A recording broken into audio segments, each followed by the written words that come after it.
All right, I think I did it. Why is this? Had some problems a minute ago. I just have problems. Leave that up there. Hi, thank you. Thank you for listening. If you don't know me, my name is Rachel Bloomstrom, and I have been working on a response to what just happened in this primary season, and I think it's time that we come up with a clear list of things that we're willing to accept and the things that we're not. I got carried away. I went up to 12 pages. So, I mean, this is dragon's milk. Makes sense, right? That's good. But so I had so much to say, I wanted to put it on video, and please feel free to add to the list or comment and what you think. Tweaking, this is conversation.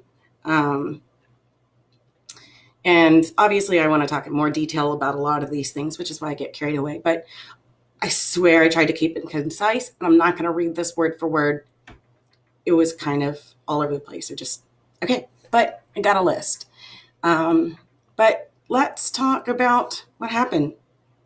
Bernie is a coward in my eyes.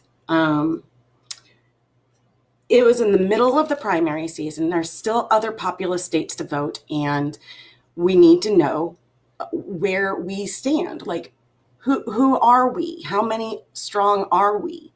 So we can't vote for slow systemic change. We can't vote for rapists. We can't vote for people who have been responsible for millions of deaths with blood all over their hands.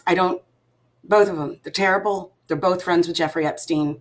And I know I keep bringing him up, but if you really don't know, you need to at least, at the very basic, watch the 60-minute special they just did on Jeffrey Epstein. I mean, Prince Andrew was part of the child trafficking ring. But I don't want to get too far off on that. But I think that resistance is our duty to this because it's time. It's been time. I'm going to get to that. So what do we do? How do we resist? Well, literally do not participate. So that's resisting that. And what we need to do is decide who we're going to vote for together. I know like a lot of people are like, I'm going to throw it at Trump, or I'm just not going to vote, or I'm going to write in Mickey Mouse and things like that. And these are all fine protest votes. But I think it would be better for our own personal benefit if we all choose together. Like I think Howie's a good example. I think he's a good choice because his platform does fairly much align with what we want. I honestly have not looked that closely into him, so I don't really know. But I feel like I could conscience free vote for him. But if that's not who we decide on, fine. Absolutely, I will not write in Bernie. No. Why would I write him in if he can't even stand through the primary season? Like, he doesn't want it. He can't lead us. He's a coward, and he needs to go sit back down in the Senate and vote for what we want. And I think that nobody in government is going to know what we, the people, want and need more than us. It's time. Like, they got to quit guessing. Like, they have to come and talk to people just so they have an idea of what life is like around us. How ridiculous is that? They don't know anything about our lives. That's why they have to visit towns once in a while. Well, it's not a nuke the system tactic. He doesn't want it.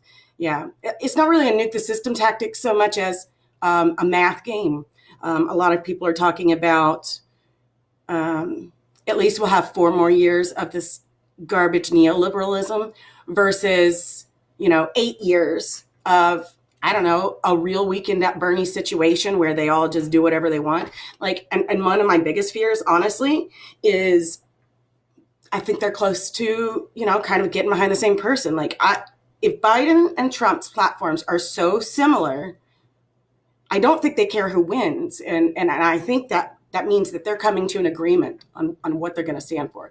I realize that there's some arguments and stuff going on about coronavirus, but it's so hard to watch it. It's been like such a reality TV show. I mean, Nancy Pelosi, like, how dramatic are you? Like, just, I mean, it's really ridiculous. Like, obviously Trump.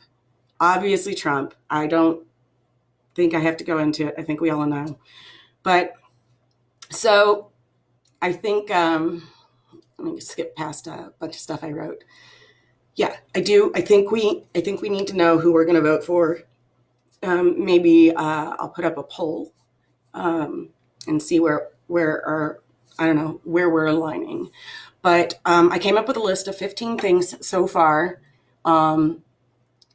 that are demands and things that we should no longer tolerate.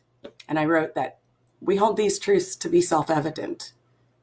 And I really do. Like, what I'm about to say is not radical. It's not. We need drastic climate change. Okay. Oh, before I go into it. So here's a quick overview. Climate change action, close the concentration camps. Universal basic income with a living wage and a percentage tied from the lowest paid worker to the highest paid. So when a company makes more money, everybody profits, not just one person. Medical care for all and publicly funding the entire healthcare system. None of it should be for profit. These endless wars, so much to say on that. Mass incarceration, the 13th Amendment, that's one point. Like, insanity.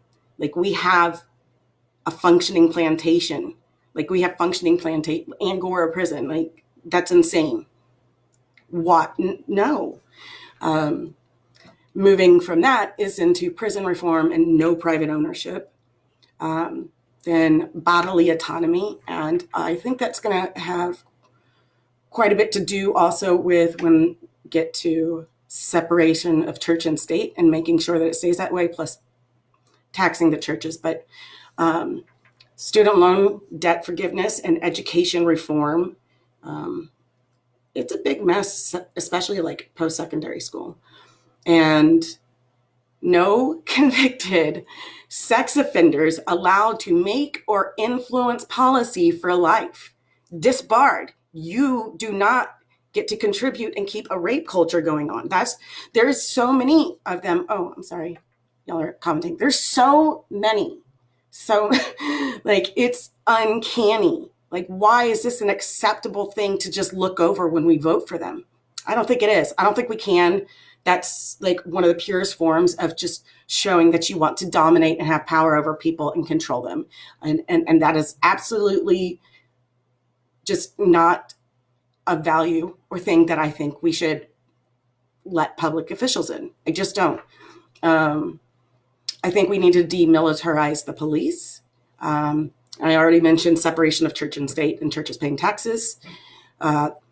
Media and fairness doctrine. So we've got to address something that's going on with the media, because people are really confused, and it's one of the worst things happening in this country, to at least internally with like the majority of us. And reduce federal power. So I'm going to just take a quick look at these responses. What? Oh, right. Got it. Yeah.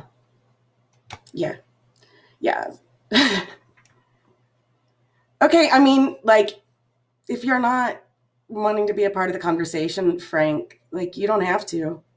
We're having a conversation here, and I mean, maybe you'll learn something if you'd like to stay, but please don't come in here and just, this is not a place that we're going to be fighting or arguing. So up to you.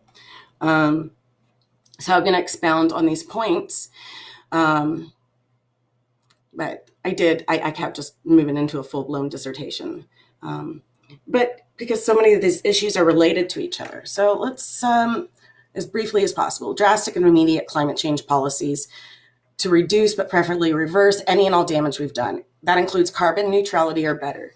I'm not going to be the expert in this field. I really want to listen to experts more. And I think that they should actually have more political sway. Like our experts of these industries should have more political sway than lobbyists. What? Like, unacceptable. Close fucking concentration camps. Maybe. But we have children in cages. I don't know if you've seen the prisons or the cages that like the adults are in, but they have to take turns lying down. There's not even enough room for them all to lie down at the same time. And, oh, well, good to see you. It's gross. Like, the point is cruelty, and they're dying. There's reports like the children are being molested in there. So cruelty is the point of this. That, I mean, like, absolutely. There's other ways to have handled this if this is what they thought was the best course of action. But I don't know why we would want to be a country that doesn't want to help people and protect them and bring them in. And they can also like add to our country. Like, people have value. Like, they don't deserve all of this. And they're being tortured to death. They are. It's not hyperbole. They are being tortured to death. Universal basic income. And I like to point out the word basic because there are some basic necessities to survive. And if you don't even have like a basic universal income, like to live and get out of, off the streets, where in the Stone Age, we knew we needed shelter to survive. We've known this since, who being serious? I don't know. But we've known we need shelter since the Stone Age, and it's ridiculous. And, and then we'll look into closing that gap. So in, 40 years here? Let me see. Well, in the last 40 years, we have underachieved every projected marker on the natural rising median family income. However, productivity has soared. So this is what we were supposed to be. And this is where we were. And then CEOs took all of this income, profit in between, all of the profit. Like, people got none of it. And he's not doing any more work, or she's not doing any more work. They're not doing anything additional. The workers are literally working harder. That's why productivity goes up. So their wages should be tied both to the increase in profit and the increase and the percentage that the highest paid worker can get. Like, you can't have 50% of all profits. Like this, I don't know. You also can't have a flourishing economy with sick people. We are in the middle of a pandemic, and there's no net design for this. I mean, and it's been predicted. We knew what it was. You can leave too. I think maybe also, I don't know the specific plan we're interested in, but I know that we all deserve and we need medical care because we can't live without it. That's part of that life, liberty, and happiness. I mean, that's literally what it is. And again, this is not radical. Like, this is how we take care of each other. That's the point of a society, is to combine our resources, and then we'll manage them up and make sure that people are being taken care of. Fine, we'll stay in capitalism. I realize I'm not going to get everything I want, but we can do things to make sure that with the country with the most resources in the world, that we have people who don't have to eat out of trash cans. That's not a radical notion. Another not radical thing, ending these endless wars.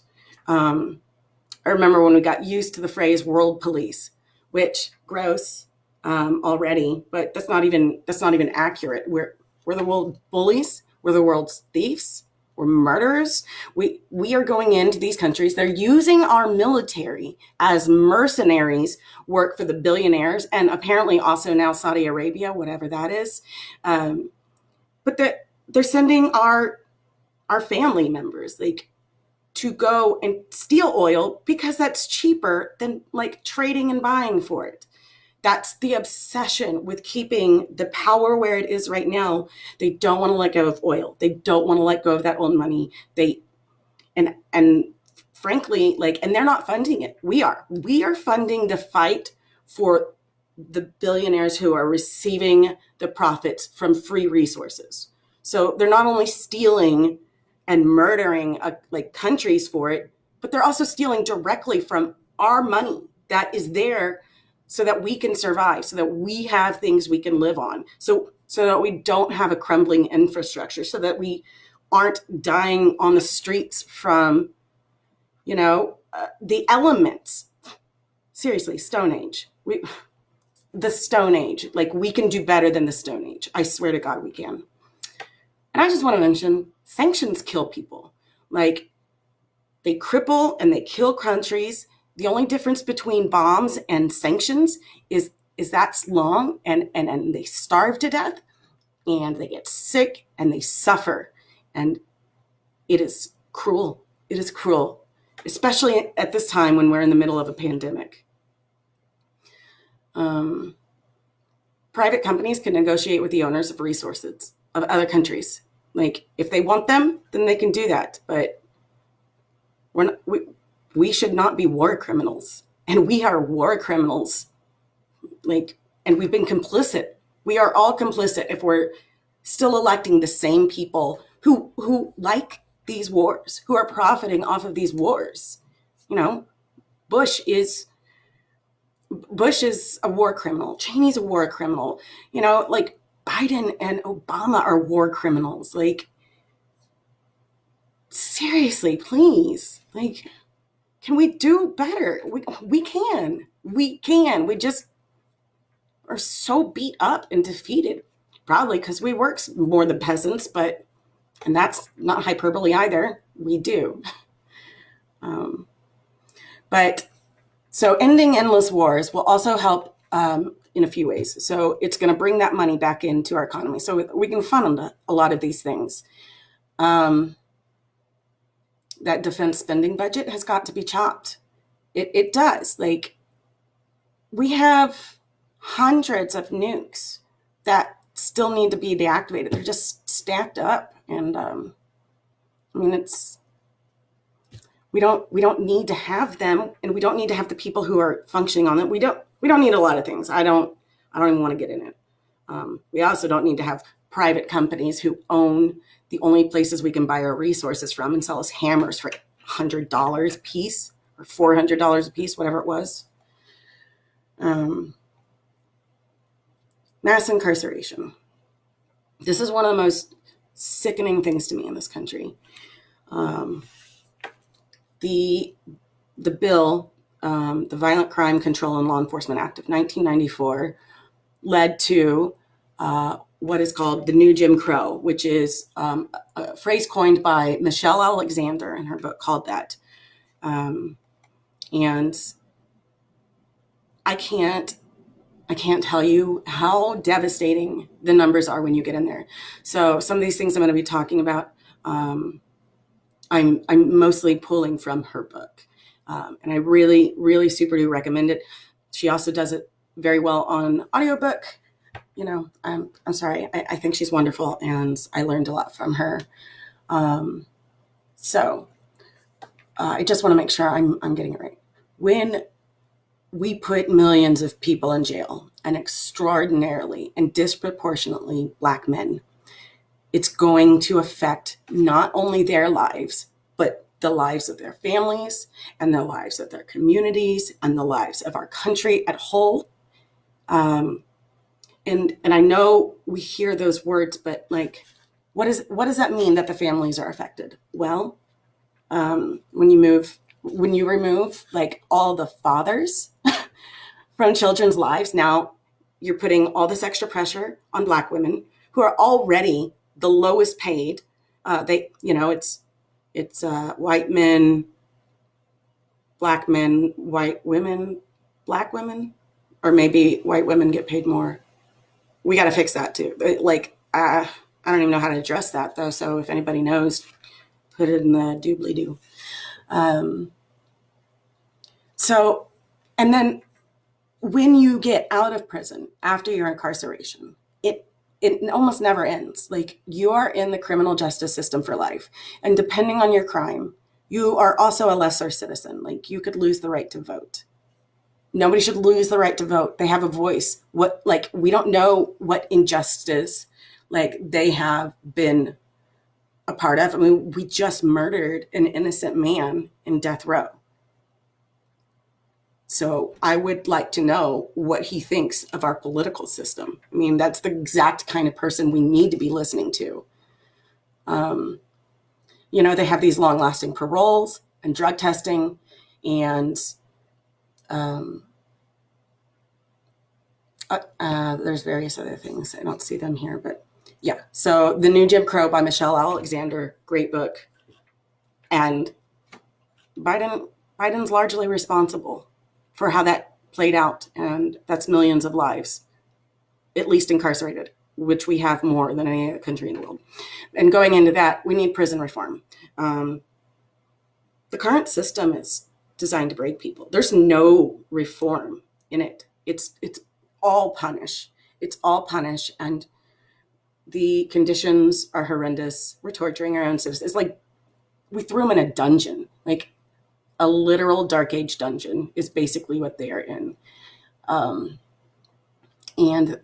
they're losing resources because they have now been allowed to be owned by private companies, which absolutely should not happen. That cannot happen because of the 13th Amendment. And there is that the 13th Amendment was how we ended slavery. However, they left a gap open that you could still basically be a slave if you're in prison. So they can utilize your labor and not pay you for it. I don't remember how it's worded, but that's what it does. And so you look at some of these prisons, especially in the South, and I cannot tell the difference between them and what I imagine a plantation looked like. Because, like I said, it is largely affecting people of color. I mean, yes, classism. Poor white men are also more likely to be arrested than not poor white men, and women. But let's see. But it's overwhelming, and the police are trained to be racist. That's not new. There's been a lot of discussion over that, and I don't know, maybe blanket it in there. I don't know. They probably have to be two separate things. And I don't know how much you want me to pontificate on this, so I'm going to try to move on. And since we have a grossly ingrained systemic racism sociology, we must address, at the very least, not killing people for crimes they did. So, and I'm sorry, that was the wrong number. The next number is bodily autonomy. And so I do want to touch back on, what we've got to do with prison reform. I did not mention that you shouldn't be in jail for marijuana. One, because it should be legal, and it was made illegal over a racist decision. So, they could put people in jail, and they do pick and choose which people are going to go to jail. Like a black man found with a gram of weed in his pocket is more likely to go to jail than a white guy found with coke in his pocket. Like, they'll probably just be throw it away or something, I have heard, but I could be exaggerating a little bit, but I do know that it is very disproportionate. And I've seen white people get off, definitely, whereas a black person would not have. So what is the problem with why is weed illegal? Bodily autonomy. The government should have not one iota of control over what I can legally do to my own body. I could put whatever I want in my body. That's mine. and those are my decisions to make. And if we can't at least have autonomy over our own bodies, how can you say you're free? Like, you can't even control what you do with your own body, which includes abortion rights. Like, which face? Somebody's saying something about the face I'm making.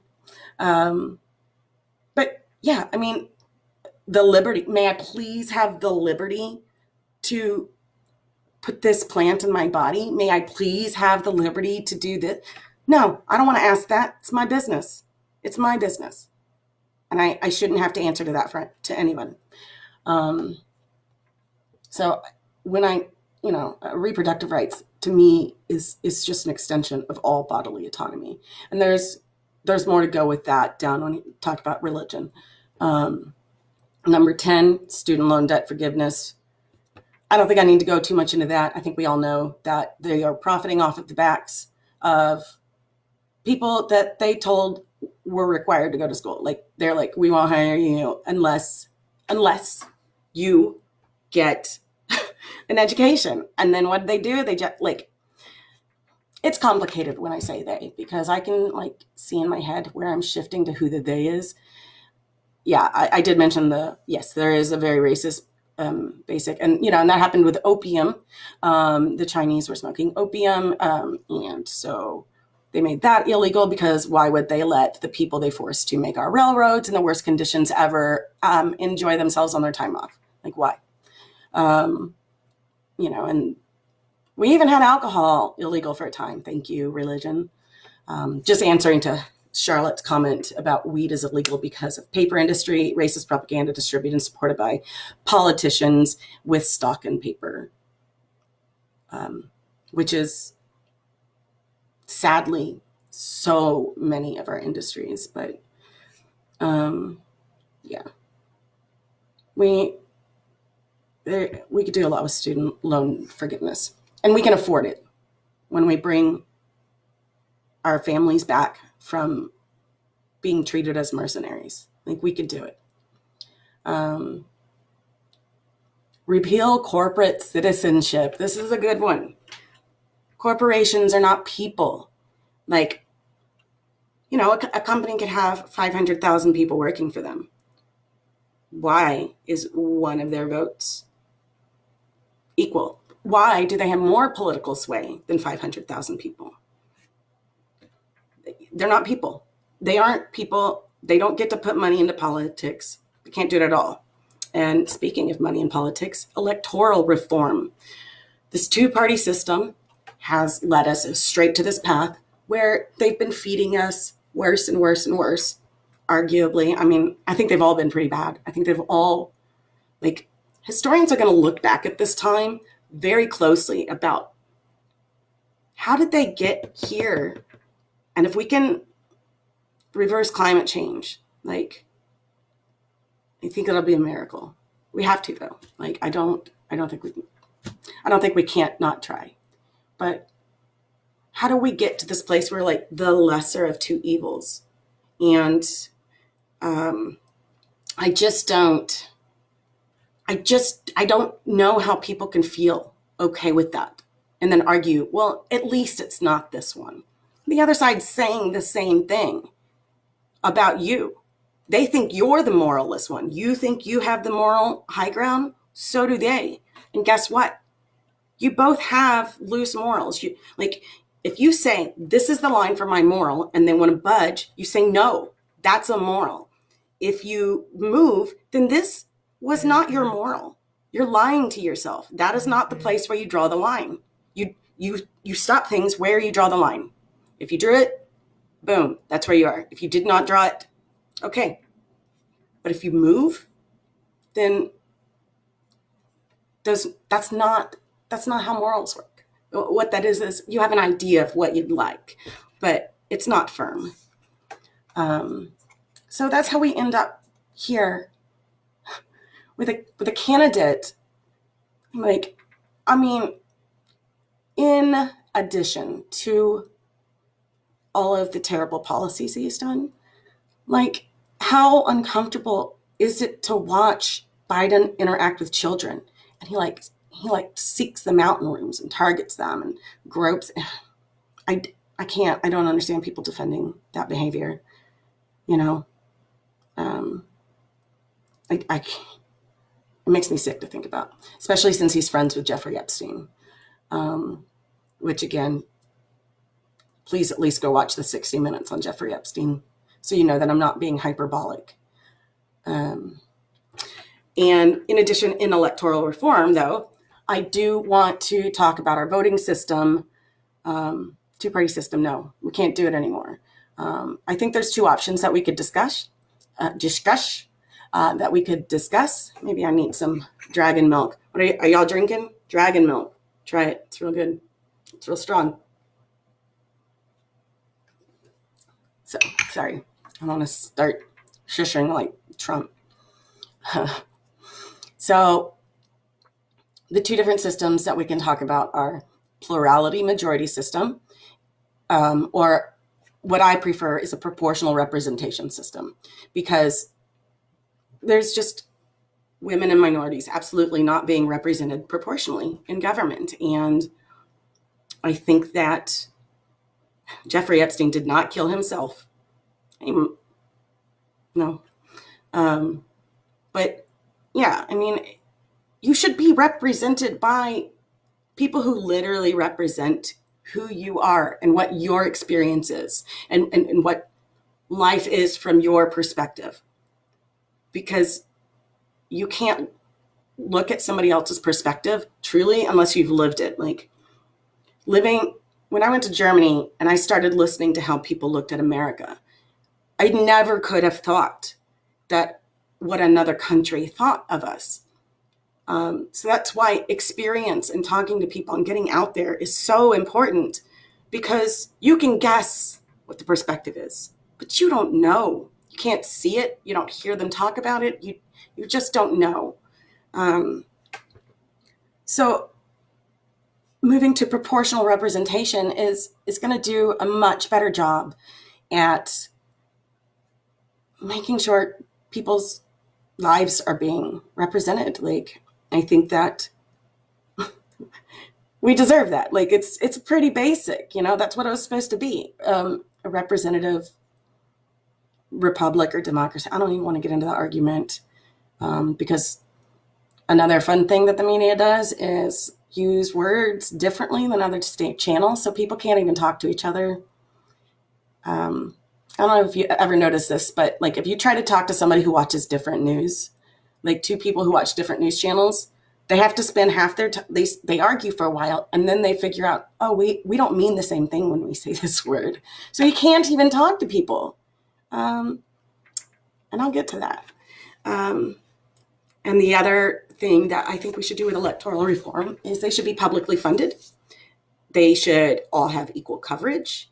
We've got to bring some integrity back to it in any way that we can. So if you want to know more about the other voting systems, the plurality voting system or the proportional representation, I did include quite a few of the links. Fairvote.com talks a lot about that, and they're providing a lot of educational resources, and campaigning for these changes. So yeah, fairvote.com. It's in the description, and so are some of the other articles I'll reference. What is next? For fuck's sake, can we get people convicted of sexual assault crimes out of government forever? We have a rape culture. People don't want to talk about it, but we're literally being represented by rapists in some situations. I mean, what was that guy's name?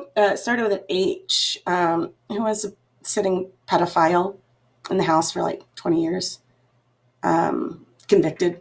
Like, no, I'm sorry if that is, and I know I'm repeating myself a little bit from earlier on, but if you have in your history a violent way of asserting power over another person and exploiting them for what you want from them, then you have absolutely no place writing policy, because that is, I mean, I assume that is not what we want when we vote for people. I don't know why it would be, but I can't imagine that coming up with a way, like coming up with a law that says no sexual assault criminals in government, period, forever, just they take away the right to vote from people they put in jail who sometimes aren't guilty. So if they're going to take away their right to vote, they're going to make them lesser citizens. Then do not let these kinds of criminals represent us. Not that any kind of criminal should represent us. That's not going to be. I don't think any of this is radical. I really do not. I think this is some very basic things that we need to equip ourselves with in order to live successfully and contribute successfully. People don't like being degraded on the streets when you're homeless. I mean, I can't tell you how many people I see just not even look at the person. Like, they will look, like, totally ignore them as if they're, an untouchable in India. And, the same liberals who scoff at that are also the same neoliberals I see walk right by our people and ignore them and think lesser of them. Like, that could be you. Do you understand we're entering our second recession if you're a millennial? Projected potentially to be a depression, housing crisis. Like, we are reaping hell, and we can all end up there. And like I said, we've known shelter is like a basic means of survival. And we've been doing that since the Stone Age. So how could that be radical? I don't even know. Demilitarize the police. That's number 14. I'm not going to go into it that much for brevity's sake. I think I did discuss a little bit talking about prison reform because I got out of order. Because, like I said, these things are all interwoven. There's a lot of the things here that will affect each other. So even if we can't do all of it, I mean, I don't know. I think these things, I don't think it's asking too much. I really don't. I can't. But I can say we need to absolutely get the religious sway out of government, and the churches need to be taxed. I mean, you have politicians saying, like, I choose God over country. Well, then you don't get to serve the country, go serve God. I think that's where you go. They're not even lying about it. That's good. I'll add that to the list. Josh brought up that politicians should have term limits and not be allowed to own stock, or at least have their stocks frozen while in office. Absolutely.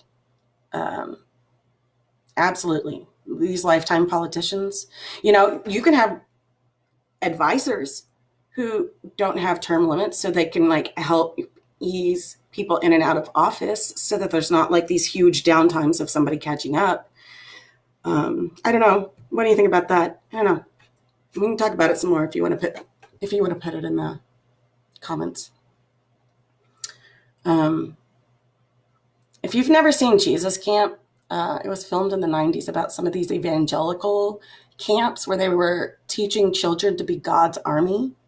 And they are all grown up now doing exactly what they planned and executed.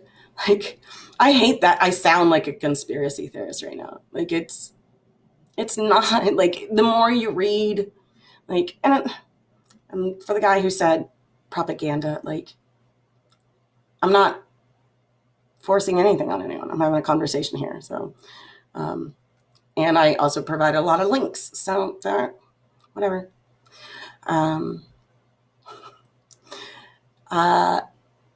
Let's talk about the mainstream media. This is such a tricky place to tread, because it's potentially talking about limitations on free speech and I think that the fairness doctrine might be a good place to start. I'm really not an expert here. But I do think that we can at least make the terminology clearer so that people actually know that when Fox News Media means entertainment, and that is not the same as Fox Broadcasting Company. And Fox Broadcasting Company has news. Fox News Network has people talking about news. There's difference. Yes, coming right into it. And so what messages are we getting from the entertainment? I don't know, maybe the 15 billionaires who own them all. 16, I'll make a case for it. This came from Forbes magazine, where they conspicuously left themselves off of this list, which I thought was funny. So here they are. Let's say their names.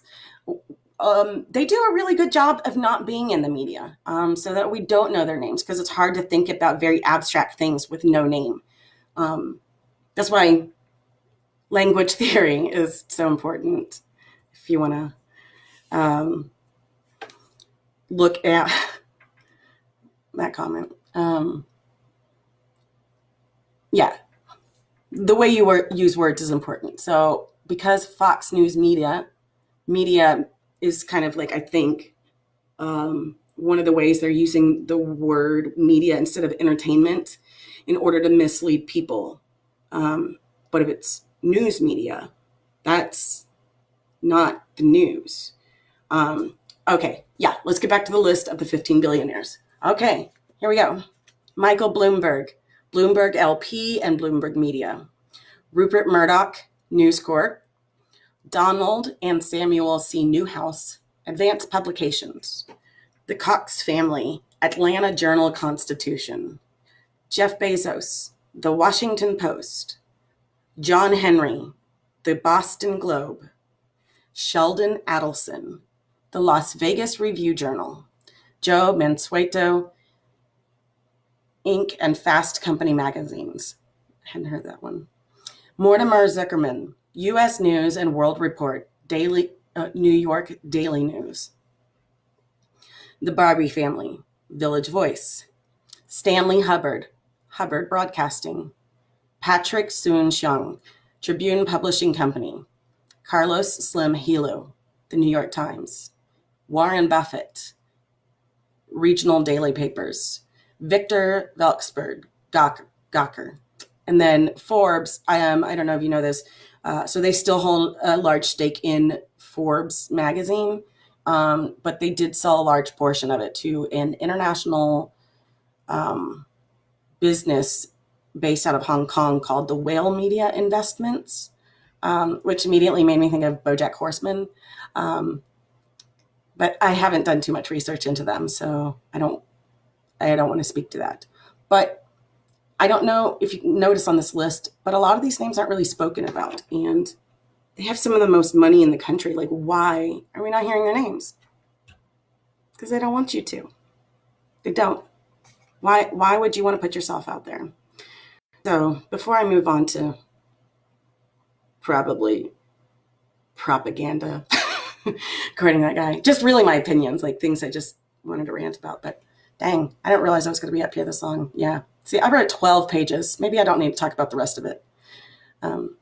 But this list, I think these are plain basic things to see. I think we could all consider them self-evident. No, I wasn't talking about that specifically. I didn't mention the Koch brothers. And I think we all know pretty much about that. I just want to talk a few things about Biden. So,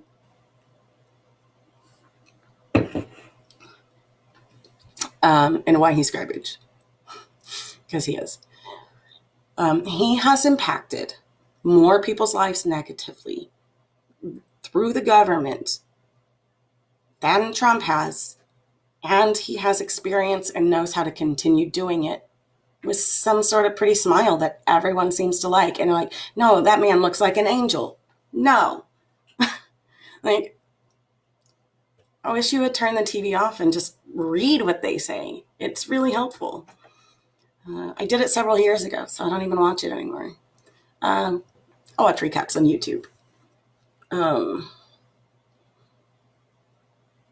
So Biden, he's his own kind of disgusting. There's I linked an article in here, and you might have seen me post it the other day, but somebody went and did the math of all of the people's lives he's affected or killed or been responsible for their death through direct action of his interference and policy lead and behavior. And that number is 1,040,883,133 people. That's over 1 billion people's lives he has through mass incarceration, through the wars. He was trying to force the Iraqi war before 9/11 happened. He wanted to go in there and start looking for weapons of mass destruction before they had like a really nice marketing strategy and thing to latch onto. He's the foundation for the Patriot Act, Biden is, which has changed our lives forever. And it's only gotten worse. And it's dangerous how much it's changed our lives. I'm just curious, how comfortable do you feel watching a video that is critical of the government? Do you feel a little uncomfortable or worried about the things that you watch or listen to or talk about on social media? I know people do. I think that that's understandable. I think that Snowden did a good job, and Chelsea Manning is a national hero, a hero for the people. But regardless, we should be critical of the government. That is our job. We're not supposed to protect them from like our cousin who said something kind of mean. Like, why did he say that? Be critical. Like, question authority. Always question authority. If they're in, like, I'm saying like too much because it just seems as if this is so self-evident and it's unbelievable the amount of people who find it uncomfortable to even look at this. And I'll be honest, personally, I wouldn't mind discussing rewriting the Constitution. There are several countries that have worked on that recently, and there are a group of experts who have worked with multiple countries. Several of them are Americans, and with the interaction that we can have with people now through digital media, I think coming to language and things like that, I think that, we could easily get people involved by texting them or whatever it is we do. And then vote and look back and forth. I mean, I don't want to go too much into it. Sit on it, look it up. Some really interesting points on why that would be good. This primary cycle, I just want to say, like, every single move was designed to get Biden here. Over a year ago, they started covering him very heavily in the media and building up his persona again, and kind of remaking him a little bit. They were trying to convince us he's a little less aggressive, but then you saw him like shouting and shoving people, asking about policies on his campaign trail. And he literally told millennials that he has no empathy for us.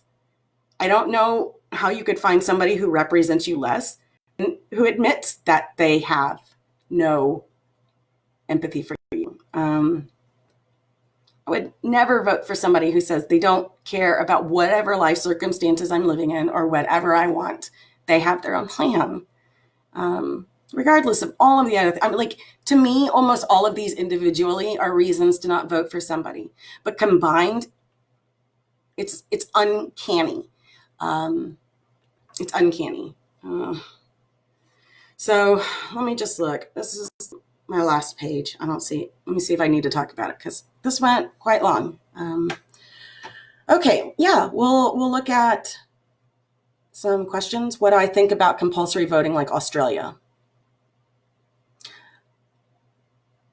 I mean, I think it's a good idea, but I think people don't like being told what to do. Like, I literally, like, the first thing when I think of it personally is don't tell me what to do. Like, I'm going to live my life the way I want to. And I think that's, but, you know, I have friends from Australia, and some of them like it, and some of them are like, I vote for Tarzan, like, or whatever, because they don't want to be told what to do. And I think that kind of goes back to bodily autonomy. I don't know. I'd have to think about it some more, like really think about it. I'm hesitant to agree with it, though. Brought up 13th Amendment. Yeah, I did talk about the 13th Amendment under when I talk about mass incarceration and prison reform. So that's in there. Did I mention the Koch brothers? No, I did not. But the Koch brothers do get mentioned on media all the time, and I'm sure y'all understand. At least the people I assume would come by here understand who they are and what they do. Yep. Block the opposition. Okay. Uh-oh. Oh, I lost my own self. Okay, so no, I think that's okay. I'm going to say this again. Don't vote for Bernie. He doesn't want it. He doesn't deserve it. We're not going to vote for him. He's a coward. That's the other thing I was going to talk about this primary cycle. The strategies used by the DNC, like I said, they started well over a year ago, force feeding us Biden.